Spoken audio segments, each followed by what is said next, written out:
Well, hello, mindful entrepreneurs. It is so good to see you again. Today, I want to talk about how we create resistance in our business.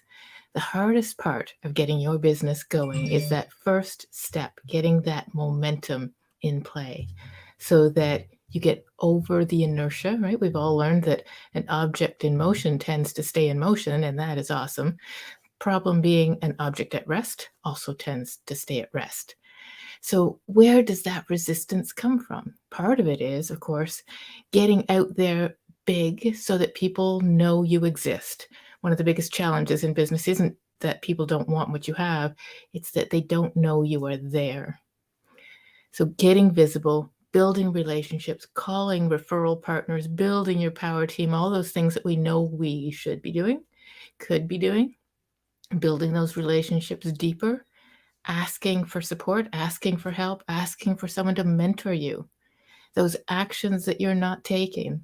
So, the quick, starting with the punchline version of this is slow down to speed up. Look for where the resistance is in your business and how you're creating it, and plan to go further. When you don't have a plan, you don't overcome that procrastination, overwhelm, inertia that is in place. When you have a big, bold vision, what happens is you have a giant magnet pulling you forward, inspiring you. You don't need accountability. You actually need a goal to come from, a place that you say, here's who I'm becoming, here's what I'm creating, and a vision that is big enough that it actually inspires you and attracts others. Notice both of those are in your control. The ability to stop and slow down, look at your business and look for those actions that you're just not taking, that you could be taking, that would make the difference in your business. One of the things I do in the intake session with my coaching clients is ask them, where do you want to be? And then find out, why aren't you there already? See, if you were there already, you wouldn't need a coach. You wouldn't be coming to me. If you were noticeably on track to be there, again, you probably wouldn't be coming to me. So, what are those actions that you are not taking that would have you there or definitely on track already? So, we dig through that and we find out, why aren't you taking those actions? What are the false limits that are holding you back? And we make sure they are false limits. I mean, if you were planning on setting up a candy store on the moon, I understand why you're not there already. But if it's about growing your business during COVID, we stop and we look and we say, are other people doing it? If they are, then you can too. Growing your business in a down economy, are other people doing it? Then you can too.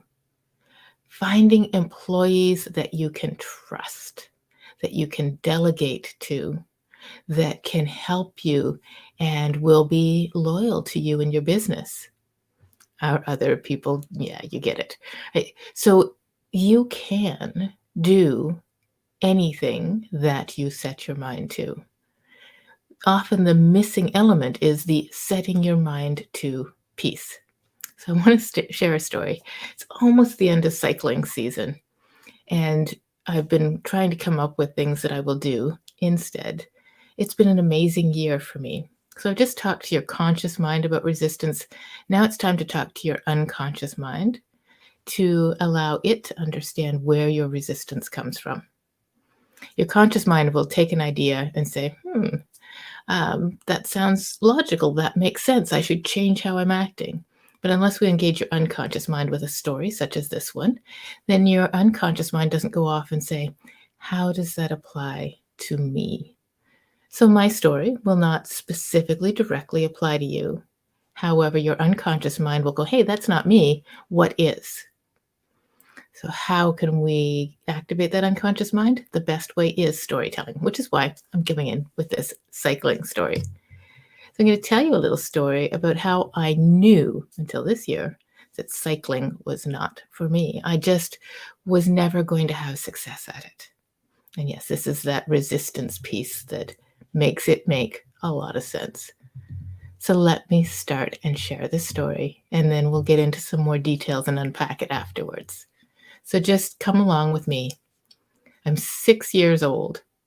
The bicycle is a little too big, but what I feel is way too small. But I want to learn, and I want to learn while my dad's away. I don't need that outside pressure, or I think I don't. My brothers and sisters my brothers and my sister are long gone. They've gone up to the store that is like 2 miles away, which seems like a huge, impossible distance. And yes, miles, because it was a while ago. And I get on my bicycle and I wobble and I struggle. The pedals are in the wrong place and I'm almost falling off just trying to get on the thing and adjusting my seat, adjusting my pedals so that they're, up instead of backwards. You know how you get off to a good start. Then hop back on again. Screw up my courage and I go. Spoiler alert, this is not going to be a story of success. My tires spin in the dirt of the gravel road, but finally I start moving. I decided I was going to make it to that store. First time out. I didn't really even know how to get there, but luckily that was not going to be a problem. By the time I'd pedaled and fallen for about a quarter of a mile, I got back on and I was just getting started again, and out jumped a wildcat. Probably just a feral cat, but to me it was a lion, and it was moving far faster than I was. I fell from my bike and I ran all the way home, leaving the bicycle behind, both metaphorically and in reality. Our unconscious mind is very metaphorical. It may still be there. I knew then that I'd never be a cyclist. Deep in my unconscious mind, I actually installed the belief that day. It was just not for me. The evidence a couple of years ago reconfirmed it. If you're a non-cyclist, you might identify with this. My grandson loves bicycling. There's a 2 or 3 kilometer path that loops out behind our property, and he just loves to tear through it. I dutifully hop on my bicycle, straggle along behind him, jouncing over the roots and swishing through the spider webs and veering around tree branches, pushing and panting up the tiny little hills. And we'd get home and I'd be all hot and sweaty and tired out from that teeny tiny ride. But I was triumphant that I'd spent some quality time with him. I'd certainly let him know I was willing to suffer for him. But those short rides were just too much. How embarrassing. It was just not for me. But then the pandemic hit, and there wasn't much to do. A few other things occurred as well, and one day in May of this year, I made a crazy decision. This Saturday, I'm going to bicycle the Tay Trail, the whole thing, there and back again. 36 kilometers plus getting to the head of the trail, so it was about 38. First time out. I have no idea how long this will take at this point. In my trepidation, I don't even look it up how fast does the average out-of-shape older woman take to bicycle a kilometer. Wasn't going there. But I knew that there were things that were going to get in my way. So I packed a backpack with all the things that would prevent my excuses. Water, protein bar, sunscreen, sunglasses, an apple, my phone, money, a debit card, even a little notebook and pen in case I collapse and need to journal out my trauma. And now it's Saturday morning. The sun's been up since 6 o'clock, and so have I. Had a cup of coffee on my deck and watched the sunrise, hoping it might show an imminent storm because that was the one last excuse I had. Blah, I don't want to go. But I had decided. It's funny how the things you decide sound great. You're energized when you make the plan. But then when it comes time to carry out the plan, there's a different part of your brain that needs to come alongside and get you excited. But now I really have no excuses. I promised myself this was happening, and I don't let myself down. So it's a little chilly as I'm heading out, but it's calling for warmer weather. I grabbed a little light t-shirt and threw it in the backpack. I suspect that I might overheat a little bit and need to put it on later. Out comes the bicycle, looking as new as the day I bought it. On goes the squishy gel seat. I'm knowing this is a long time to sit on a bicycle. And I'm off, hoping I still have the signals right. Here I go. 1 kilometer, 2 kilometers, 3 kilometers. Yay. This is the farthest I've ever gone on a bicycle. 4 kilometers, 5 kilometers. I'm starting to feel tired. My body's stiff and achy already. I am completely unsure that I can even do 35 kilometers. What was I thinking? I stop at a rest stop, and as I'm sitting on that bench under the tree, I have a sip of water. I'm feeling discouraged, and I tell myself, I cannot do this. This is just not for me. But as I rest in that beautiful area, I mean, if you've been along the trails of Georgian Bay, the Tay Trail is beautiful and so much variety. There's marshes, there's open water. You'll see people out kayaking. There are 3 swans sitting out there. The quiet surrounds me. The water of the bay across the path is just like glass. There are birds singing, the swans are sailing by, and I'm just breathing. Then I kind of remember a quote from ex-Navy SEAL Jocko Willink. And I think it goes something like this. We quit too soon. We can give 40% more than we believe we can. So I look at myself and look at my bike and I say, all right, 40% more. That gets me to 8 kilometers. I didn't even calculate the back again yet. I'm back on my bike. At the 8 kilometer mark, something magical happens. My body loosens up. My mind quiets down. I feel a sense of freedom and probably some endorphins, and I feel I could go forever. At the 18-kilometer mark-ish, 16 and a half kilometers on the Tay Trail, I stop and I look at the path beyond the Tay Trail, and I am tempted. But I don't continue. Not today. I did not plan beyond this big, audacious goal. And I don't want to belittle this goal either. This goal I have already achieved because it's all back home from here. And that's not an option. The ride home, while just as far, is one done with joy and triumph. Because now I see that the ride home is the 40% more. And I've stacked the deck in my favor. It is non-negotiable now.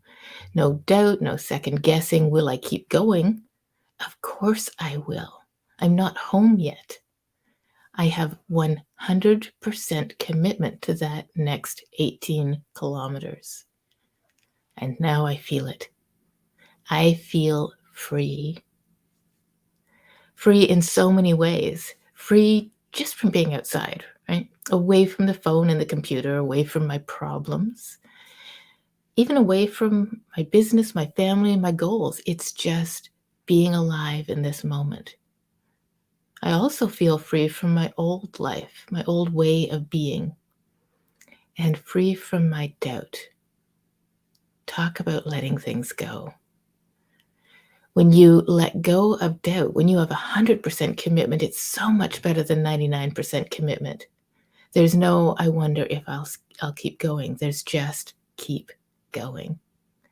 You don't have to waste the energy of wondering. There is no decision fatigue because there's no decision to make. You just do. And that reminded me of another quote from Jocko Willink. In fact, discipline is the pathway to freedom. I love that. It's much like a GPS means that you can take side trips, right? You're heading to your destination. You can go down this road for ice cream and go to the lookout over here and know you will not have lost your way. It's programmed into the GPS. But I want to add an extra layer to this bicycle story because throughout the summer, I cycled 2 or 3 times each week. I'd go a couple of hours in the evening on the weekdays, and 3 or 4 hours on the weekend.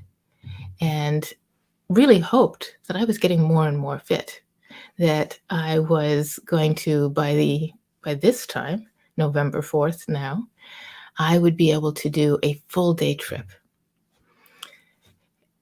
Unfortunately, it just seemed like I was getting more and more tired, and it was getting harder to cycle, and I started to worry, are my joints breaking down? What's going on?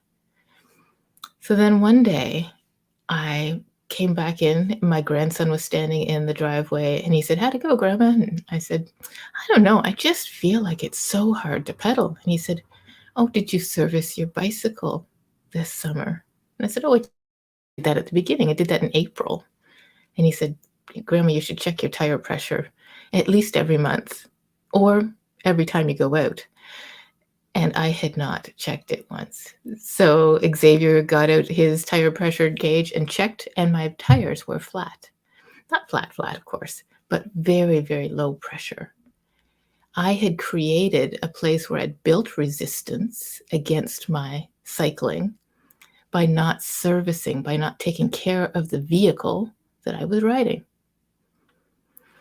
So he did a little bit of work with it, pumped up the tires, did a little bit of greasing on the chains, made sure my bicycle was back up to par. And the next time I went out, it was incredible. I felt powerful. I was in a vehicle that could carry me forward, that was well taken care of, that was functioning at its best. That taking the time to slow down, to speed up, is looking at that vehicle you're using and saying, how can this be even better? It's not all about experience and continuing to do what you did. It's about doing what you're doing and having built-in stop points. Not in business, that's not going to be every time you go out, but it is going to be a once a month or a once a week or a once a quarter check to say, is my vehicle primed and capable of carrying me to where I want to go today? So coming back to our beginning, that first spoiler alert, you create your own resistance. You create resistance by not having a look objectively at your business, by looking at, what is my business model? Who do I serve? What do I do and what do I not do? Who do I not serve anymore? And as you get more and more experience and you're looking at that vehicle, you will find that you are honing in on your most powerful strengths, and you build those strengths intentionally and deliberately so that your business becomes more and more a vehicle that overcomes resistance. Does that make sense? Are you able to step out of your business and be objective and say, what's the next step? Notice if you're at a transition stage in your business. Where is the next logical level to go to?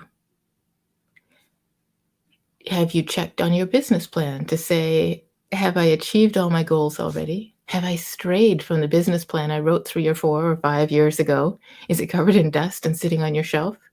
Blow the dust off and have a look. You may surprise yourself about how closely you've matched it. You may have exceeded the original goals.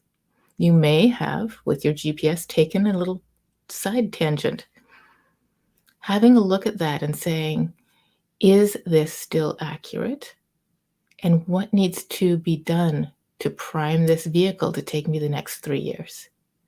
Because that big vision that you have not yet met is what creates the magnet to pull you forward. And yes, I did get back out on my bicycle and go, oh, I think my longest was 50 kilometers, which is pretty impressive when you consider 3 kilometers was huge. Am I making plans for next year? What is my vision?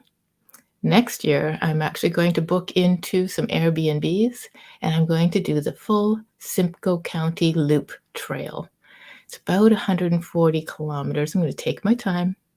I'm going to enjoy the ride. I'm going to plan, book the time off, take away all my excuses so that I create momentum when the time comes. I'll look for all the excuses that may pop up by doing a full day ride in advance. I'll ask people like Julie Muir and Jim Pillow because they are avid cyclists and they train. I have never trained to cycle. I didn't even know that was a thing. How to prepare myself. Mentors overcome resistance as well. So hopefully next year at this time, you'll tune back in because I'll be sharing my story of reaching those next level goals. And one of those goals will be that Simcoe County Loop Trail. Thank you for tuning in today. You're only alive in this moment. And I think that's important to remind ourselves several times an hour. This is the moment in which you are actually alive. Thank you for spending it with me.